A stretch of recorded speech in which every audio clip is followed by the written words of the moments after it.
ഇന്നലെയൊക്കെ നടന്ന കാര്യങ്ങൾ, ഈ കുറച്ച് ദിവസമായിട്ട് നടക്കുന്ന കാര്യങ്ങളൊക്കെ കേൾക്കുമ്പോൾ സത്യം പറഞ്ഞാൽ വളരെ പ്രയാസം ഉണ്ടാകുന്ന കാര്യങ്ങളാണ്. എന്തൊക്കെയാണ് നടക്കുന്നത് നാട്ടില്?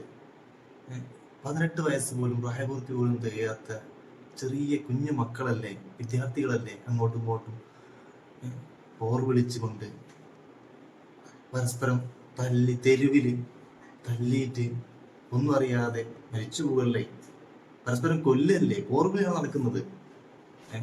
വലിയ വലിയ നമ്മൾ ഓരോ സിനിമകളൊക്കെ കാണാറുണ്ട്, അതിലൊക്കെ ഉള്ള കൊലവിളികളും കാര്യങ്ങളൊക്കെ നമ്മൾ കേൾക്കാറുണ്ട്, ഡയലോഗൊക്കെ കേൾക്കാറുണ്ട്. അതുപോലെയാണോ? എന്തൊക്കെയാണ് നടക്കുന്നത്? സത്യം പറഞ്ഞിട്ടുണ്ടെങ്കിൽ ഇതൊക്കെ പറയാൻ തന്നെ വളരെ വേദനയോടുകൂടിയാണ് പറയുന്നത്. വളരെ സങ്കടപ്പെടുത്തുന്ന കാര്യങ്ങളാണ്. എങ്ങനെയാണ് നമ്മുടെ മക്കളെ നമ്മൾ വിശ്വസിച്ചിട്ട് സ്കൂളിലും കോളേജിലൊക്കെ പറഞ്ഞയക്കുക? എങ്ങനെയാണ്? എന്തിന്റെ അടിമകളാണ് ഇവരൊക്കെ? ലഹരിക്കാണോ? അല്ലെങ്കിൽ വയലൻസ് നിറഞ്ഞ സിനിമ കണ്ടിട്ടാണോ ഇവരിതൊക്കെ ചെയ്യുന്നത്? എന്ത് കണ്ടിട്ടാണ്?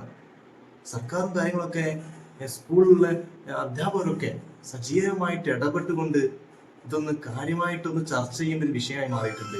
മക്കളെയൊന്നും നമ്മളെ ഇഷ്ടത്തിനൊന്നും കിട്ടുന്നില്ല. അവരൊക്കെ ഏതോ അധോലോക സംഘങ്ങളെ പോലെയാണ് അവർ തെരുവിലൊക്കെ പെരുമാറുന്നത്. അവർ വാട്സാപ്പിലൂടെയും പിന്നെ ഇൻസ്റ്റഗ്രാമിലൂടെയൊക്കെ പറയുന്ന വിളികളും ഒരു പോർവിളികളൊക്കെ അങ്ങനെയാണ്.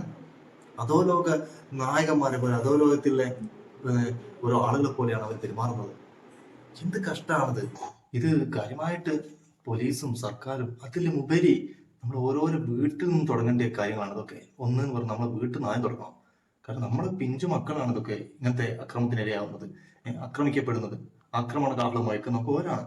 നമ്മൾ വീട്ടിൽ തുടങ്ങണം. നമ്മൾ അനാവശ്യത്തിനായിട്ട് നമ്മൾ മൊബൈലും കാറും വാഹനവും ടൂ വീലറും എല്ലാം വാങ്ങിക്കൊടുത്ത് 9ാം ക്ലാസ് 10ാം ക്ലാസ് ആകുമ്പോഴേക്ക് അവരെ പറഞ്ഞയക്കുന്നു. സ്വന്തം അന്നപ്പോഴേക്ക് ബൈക്ക് എടുത്ത് കൊടുക്കുന്നു, എല്ലാം കൊടുത്ത് പരമാവധി നമ്മൾ എന്ത് ചെയ്യുന്നു? അവർക്ക് എല്ലാവിധ സാഹചര്യങ്ങളും ഒരുക്കി കൊടുക്കുന്നത് നമ്മൾ മാതാപിതാക്കളാണ് ആദ്യമായിട്ട്. അപ്പൊ അതൊക്കെ നിർത്തിയും കൊണ്ട് കുറച്ച് അവരുടെ കാര്യത്തിൽ ഒരു അച്ചടക്കം പാലിച്ചുകൊണ്ട് നമ്മൾ മുന്നോട്ട് നീങ്ങണം. നമ്മൾ മാതാപിതാക്കളും രക്ഷിതാക്കളും ആദ്യം നമ്മുടെ വീട്ടിൽ നിന്ന് തുടങ്ങണം. അതാണ് എനിക്ക് പറയാനുള്ളത്.